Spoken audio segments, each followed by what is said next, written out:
وفاقی وزیر بحری امور فیصل سبزواری کہتے ہیں کہ ایم کیو ایم بہت پہلے پی ٹی آئی حکومت چھوڑنا چاہتی تھی۔ کراچی میں میڈیا سے بات چیت میں انہوں نے دعویٰ کیا کہ وفاق نے گورنر سندھ کے لیے نام مانگے ہیں، مشاورت کے بعد جلد فیصلہ کیا جائے گا۔ عمران خان صاحب کی حکومت کو ہم گزشتہ کوئی 1 برس سے چھوڑنا چاہتے تھے۔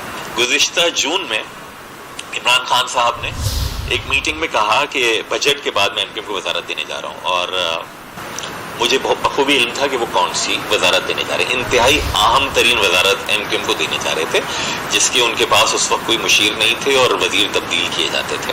ایم کیو ایم نے اس وقت منع کر دیا۔ فرو نسیم صاحب ایم کیو ایم کے سینیٹر ہیں، میں نے ہی ووٹ دیا تھا، میں ایم پی اے تھا، ان کو سینیٹر بنایا تھا۔ ایم کیو ایم نے نہیں بنایا ان کو وزیر۔ عمران خان صاحب نے بھی نہیں بنایا تو عمران خان صاحب بنایا۔ وہ کہہ دیں گے اسٹیبلشمنٹ نے بنایا تھا، ہر چیز آج کل وہ کہہ رہے ہوتے ہیں اسٹیبلشمنٹ نے کی تھی، وہ وزیر کا بھی کہہ دیں گے۔ ایم کیو ایم نے نہیں بنایا تھا۔ گورنر کا دیکھیے، وفاقی حکومت نے ہم سے کہا ہے ہم اس پہ سوچ رہے ہیں، اس کے لیے انہوں نے ہم سے نام مانگے، ہم ناموں پہ بھی ڈیلیبریٹ کر رہے ہیں۔ اگر کوئی حتمی ہمارا فیصلہ ہوگا تو یقیناً آپ کے پاس وفاقی حکومت سے پہلے آ جائے گا۔ تازہ ترین ویڈیوز کے لیے ہمارا YouTube چینل سبسکرائب کر کے بیل آئیکن پریس کریے تاکہ آپ کو ملے ہر اپڈیٹ سب سے پہلے۔